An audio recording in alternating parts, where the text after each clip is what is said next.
হানুফা বেগম। বিয়ের কয়েক বছরের মাথায় স্বামী মারা যান। গর্ভে তখন এক সন্তান। সংসারে সচ্ছলতা ছিল না, উচ্চ শিক্ষাও ছিল না যে কোনো একটা চাকরি জোগাড় করবেন।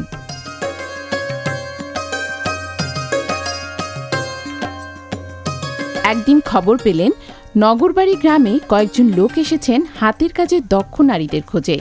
নিজেকে প্রস্তুত করে নিলেন সেই দলে যোগ দিতে। এরপর টানা ২৪ বছর।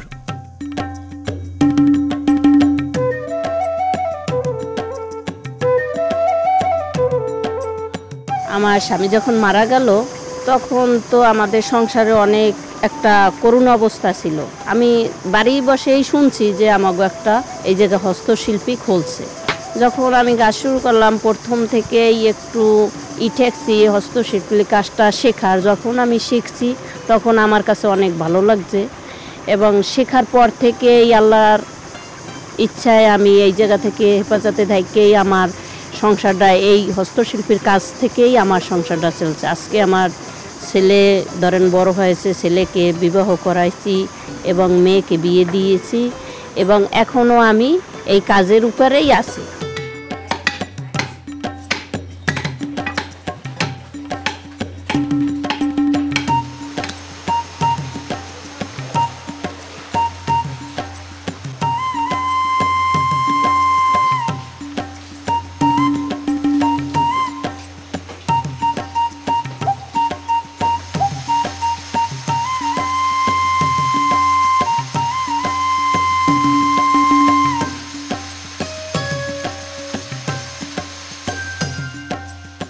বরিশালের আগলঝাড়া উপজেলার পয়সারহাট খাল পাড়ের কয়েকটি গ্রামে এরকম নারীর সংখ্যা এখন অনেক, যাদের তৈরি কারুপণ্য চলে যায় দেশের বাইরেও।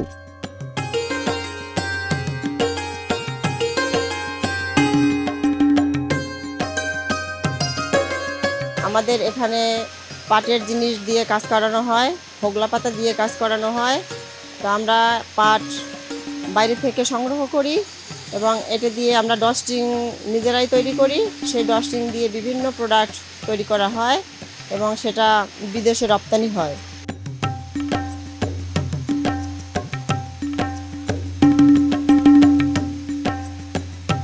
আমরা পাটের দড়ি, তারপর হোগলা পাতার দড়ি, পাটের বেনি, তারপর আপনার পুরান শাড়ি পাটের দড়িতে পেঁচাই আমরা বিভিন্ন ধরনের প্রোডাক্ট তৈরি করি। বালতি, পাতিল, হাঁড়ি, কলস, গেলাস, মগ বিভিন্ন আইটেম আমরা তৈরি করি আর এটি বিদেশে রপ্তানি করা হয়। এই কাজ করে আমি স্বাবলম্বী। আমার ছেলেমেয়ের, আমার স্বামীর একলার আয় সংসার চলে না। আমি আয় করে তাকে আমার স্বামীর কিছু দেই, ধান খেতে মানে জমি চাষ করি তাতে দেই, ছেলেমেয়ের পড়াশোনায় দেই, আমার নিজের চাহিদা পূরণ করি, ছেলেমেয়েদের সমস্ত চাহিদা আমি পূরণ করতে পারি।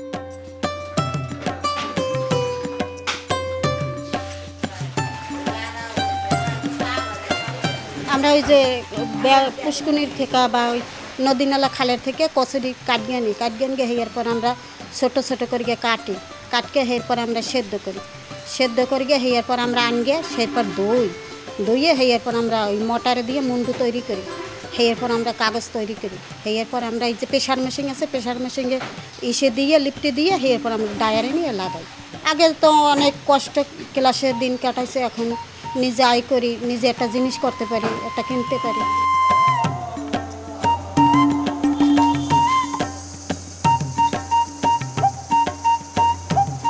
এই পাটের কাজ করে আমাদের গ্রামের দুস্থ নারীরা অনেক স্বাবলম্বী হয়েছে এবং তাদের ছেলে মেয়েদের লেখাপড়া শিখে অনেক উচ্চশিক্ষিত করেছে এবং তাদের সংসার অনেক সুন্দরভাবে পরিচালনা করছে। আমরা নারীরা আগে ঘর থেকে বের হইতাম না, কিন্তু এখন বাহিরে অনেক কাজ আমরা করি। এতে আমাদের সংসারের অনেক উপকার হয়, আয়ের দিকেও একটু উন্নতি হয়, যা একার পক্ষে সম্ভব না। একটা পরিবার একজন মানুষ আয় করে পরিচালনা করতে পারে না, তাতে অনেক কষ্ট হয়। তো আমাদের এই দুস্থ নারীরা যে কাজ করে তারা অনেক স্বাবলম্বী হয়েছে, তাদের সংসার সুন্দরভাবে গড়ে উঠেছে এবং তাদের জীবন অনেক স্বাবলম্বী হয়েছে।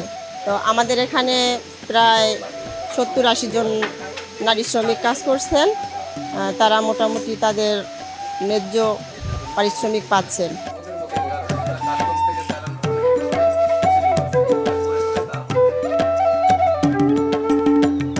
আমাদের এখানে বেশ কয়েকটা সেকশন আছে, তার মধ্যে প্রথম যেটা কচুরিপানার প্রজেক্ট।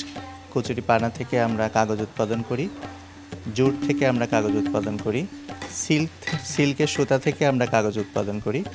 পরবর্তীতে সেই কাগজ সরাসরি কাস্টমারের কাছেও যায়, আবার ওই কাগজ থেকে আমরা আবার ডেকোরেশন প্রোডাক্ট তৈরি করি আর কি।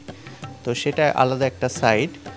আর আরও যে সাইডগুলো আছে, এখানে হুগলা পাতার বাস্কেট তৈরি করা হয়, হুগলা রশির বাস্কেট তৈরি করা হয়, ডস্টিংয়ের বিভিন্ন বাস্কেট তৈরি করা হয়। যেহেতু আমরা কাগজের ডেকোরেশন করি, তো এই ডেকোরেশনের কাজ করার জন্য আমাদের কিছু প্রিন্টের কাজ করতে হয়, প্রিন্টের কাজও আমরা করি।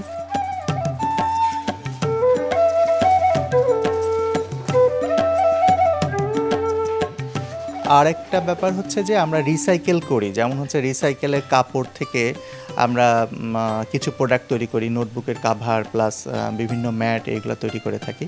এবং এই পরিবেশ বান্ধব যদি সবাই কাজ করে, হ্যান্ডিক্যাপড বা আনুষঙ্গিক যে সেকশনগুলো কাজ করা সম্ভব, এটা যদি সবাই করতে থাকে, তাহলে আমাদের সামনের যে ফিউচারে পৃথিবীর জন্য একটা ভালো পৃথিবী আমরা রেখে যেতে পারবো।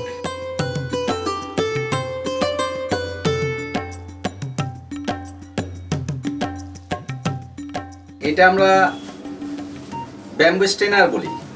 আমার ধারণা যে এটা ওদের দেশে কোনো কিছু আমাদের যেমন ডাল চাল আমরা চেলে ময়লা বা কোনো ধরনের বিষয়ে যেটা থাকে বের করি, সেরকম একটা কাজে হয়তো ইউজ হয়।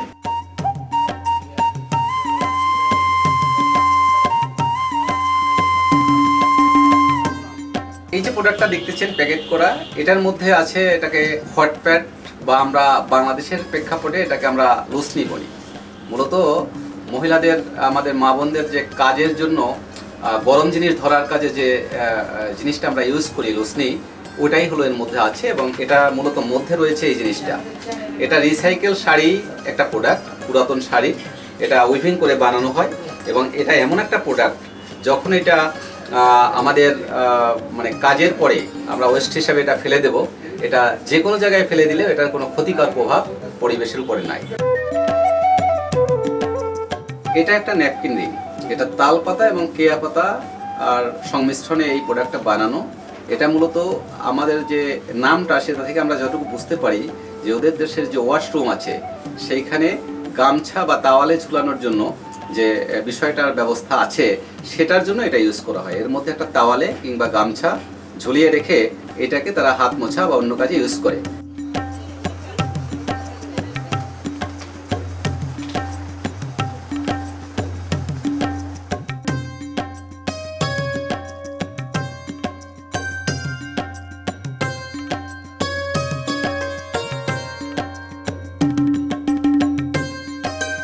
বরিশালের আগলঝাড়া উপজেলার কয়েকশো নারী এখন কারুপণ্য তৈরি করে উপার্জন করছেন, যারা একসময় নানা কারণেই ছিলেন বঞ্চিত, ছিলেন অর্থকষ্টে।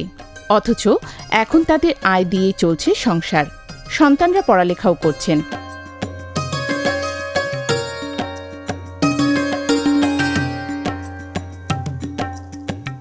আমি এই জায়গায় কাজ করে অনেক সুখী বা ভালো আছি আমার সংসার দিনিয়া।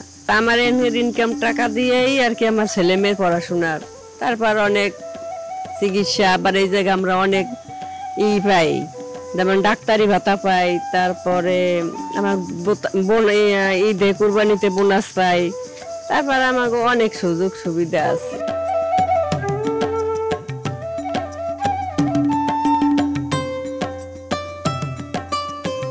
কর্মজীবী এই নারীদের পাশে দাঁড়িয়েছে বেশ কয়েকটি বেসরকারি উন্নয়ন সংস্থা, যারা এই নারীদের উৎপাদিত পণ্য বিদেশে বাজার তৈরিতে ভূমিকা রেখেছে।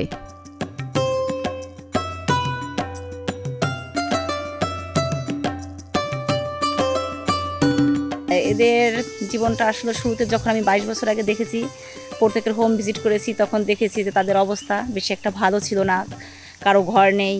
এখন প্রত্যেকে আপনার ঘর তৈরি করছে, জমি তৈরি করেছে, ছেলেমেয়েদের লেখাপড়া শিখিয়েছে, তাদের সমাজের অবস্থানের অনেক পরিবর্তন ঘটিয়েছে।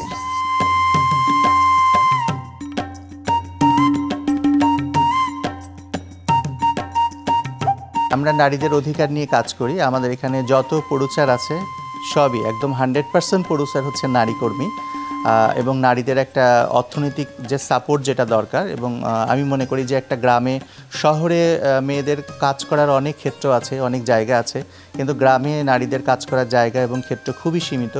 তো সেক্ষেত্রে আমরা গ্রামের সাধারণ মহিলাদের নিয়ে আমরা কাজ করছি এবং তাদের কর্মসংস্থান তৈরি করেছি, এবং এই জায়গা থেকে তাদের যেটা হয়, তাদের ফ্যামিলির জন্য একটা বড় সাপোর্ট হয়, প্লাস হচ্ছে তারা নিজে আত্মস্বাবলম্বী হচ্ছে এবং তারা তাদের অধিকার ছিনিয়ে আনার জন্য যে সচেতনমূলক যে দৃষ্টিভঙ্গি দরকার, সেগুলো আমরা মাঝে মাঝে তাদের বিভিন্ন আমাদের মিটিংয়ে বা বিভিন্ন গাইডলাইনে আমরা তাদের নির্দেশনা দিয়ে থাকি আর কি।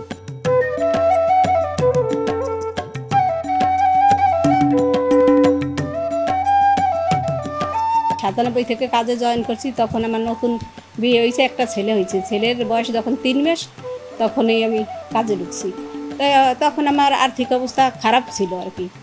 স্বামী চাকরি করতো, কিন্তু বর্তমানে চাকরি ওই সময় ছিল না। তখন আমি কাজে ঢুকছি, আমার ঘর ছিল না, আমি ঘর করছি। তারপরে ছেলে মেয়েও পড়ালেখা করাইছি, আমার 2 ছেলে 1 মেয়ে। তাই আমি 15 বছর তোমার কাজ করছি। 15 বছর তোমার কাজ করার পরে ভালো স্বাবলম্বী হয়েছি।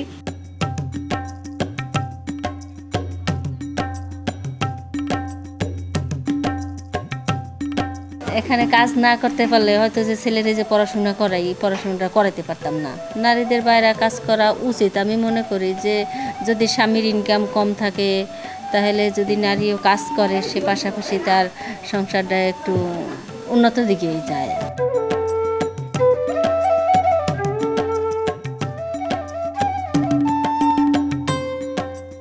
আমার সংসারের মানুষ আমরা 3 জন, বর্তমানে 4 জন ছিলাম, মেয়ে বিয়ে দিয়েছি, এখন আমরা 3 জন।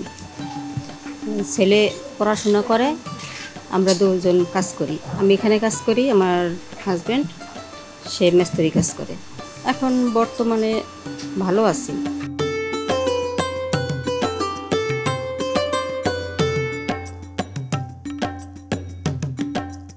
এটি একটি মানুষের চিরন্তন বাসনা, একটা মানুষ অর্থনৈতিকভাবে সমৃদ্ধ হবে, সে নারী হোক এবং পুরুষই হোক। কিন্তু আমরা অবাক বিস্ময়ে লক্ষ্য করি যে আমরা এর ভিতরে একটা বিভাজন তৈরি করে ফেলেছি। আমরা চাই পুরুষটি অর্থ উপার্জন করবে, নারী অর্থ উপার্জন করবে না, এবং তারা স্বামী, তারা পিতা এবং তারা সন্তান, কখনো ভাই, এদের অর্থায়নে তারা কৃচ্ছতা সাধন করবেন। তাদের নিয়তি হচ্ছে রান্না করা বা সংসার গুছানো, সংসার দেখভাল করা। কিন্তু এক্ষেত্রে আমি বলবো যে ইতিহাস থেকে কখনো কখনো একটি নারী স্বতন্ত্রভাবে অথবা একগুচ্ছ নারী বেরিয়ে তারা ভিন্ন পথে, নতুন পথে, শিশির ভেজা নতুন পথে তারা হাঁটতে শুরু করে। এবং সম্প্রতি আমাদের এই বরিশাল অঞ্চলের আগলঝরায় আমরা এরকমটি একটি সম্মিলিত উদ্দীপনা দেখতে পাই। তারা কাজ করছেন, তারা সমাজে অপ্রচলিত কাজ করছেন, কিন্তু প্রচলিতভাবে সেই কাজের সুফল তারা আমাদের অর্থনীতিতে, তারা আমাদের তাদের ব্যক্তিগত জীবনে, তাদের সামাজিক জীবনে, সামগ্রিকভাবে এদেশের অর্থনীতিতে তারা একটি ভূমিকা রেখে চলছেন।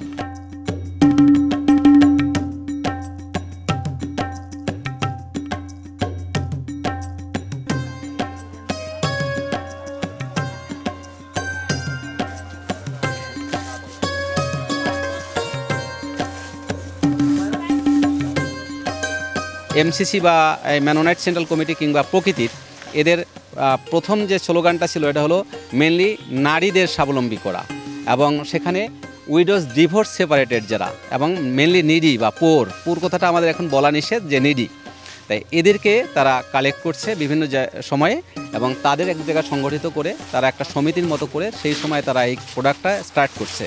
তখন অল্প তারা বেতন পেত 7-8 টাকা। এরপরে তাদের জীবনযাত্রার মানকে, যেমন এই অর্ডার আমাদের বৃদ্ধি পেতে পেয়েছিল এবং এই অর্ডারের সাথে তাদের অর্থনৈতিক যে অন্য সুযোগ সুবিধা এটাও তাদের দেওয়া হয়, যেমন মেডিকেল অ্যালাউন্স, এর সাথে দেওয়া হয় ফেস্টিভ্যাল অ্যালাউন্স, এর সাথে আরও দেওয়া হয় চোখের ডাক্তারের সুবিধা। এই সবগুলোই এদেরকে দেওয়া হয় এবং এর সাথে আরও কিছু বাড়তি সুবিধা রয়েছে, যেমন পারফরমেন্স বোনাস হিসেবে বছরের শেষে ইয়ার এন্ডে যে লাভটা হয় তারাও তাদের মধ্যে বন্টন করা হয়।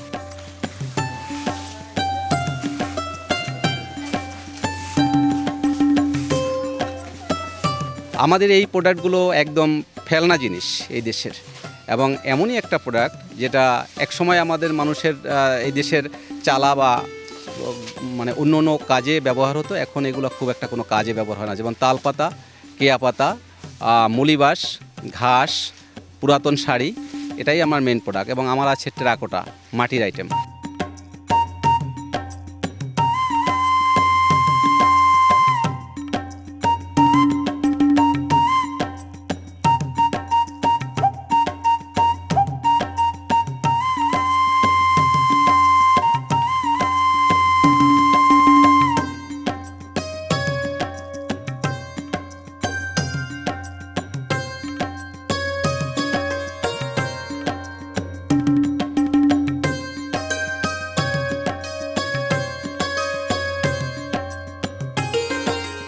এখানে আমরা ক্রিসমাস আইটেম, হাউজহোল্ড আইটেম, কিছু টেরাকোটা আইটেম, প্লান্টার, রিসাইকেল শাড়ির কিছু প্রোডাক্ট, এটা হটপ্যাড যেমন, তারপরে হ্যান্ডলুম আছে, আমাদের রাক্স, পাপোশ, এই জাতীয় জিনিস আছে।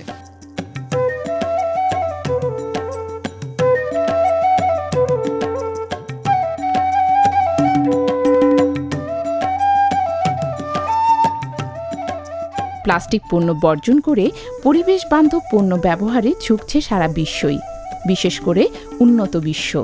কিন্তু সব দেশে উৎপাদনের সঠিক ব্যবস্থা আর কাঁচামাল না থাকায় বাংলাদেশ থেকে তারা কম দামে এসব পণ্য কিনে নিয়ে যাচ্ছে।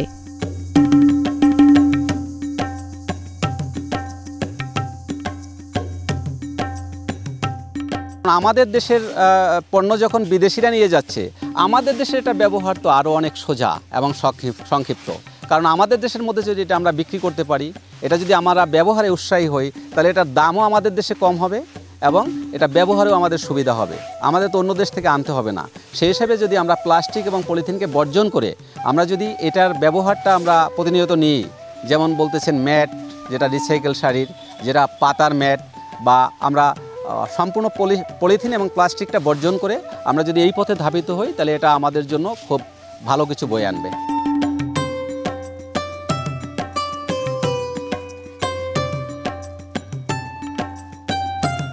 বরিশালের এই প্রত্যন্ত এলাকার নারীদের উদ্যোগী হওয়া, পরিবার ও সমাজের নানা রকম বাধা ও বিপত্তি এড়িয়ে এগিয়ে চলার এই গল্পগুলো অনুপ্রেরণা হতে পারে দেশের অন্য এলাকার নারীদের জন্য।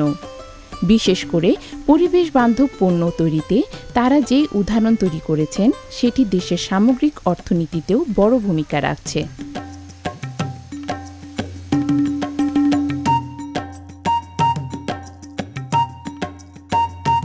সরকারি বেসরকারি প্রতিষ্ঠানগুলো এই নারীদের এগিয়ে নিতে সহযোগিতা করলে আগলঝাড়ার এই নারীরা আরও অনেক দূর যাওয়ার স্বপ্ন দেখেন।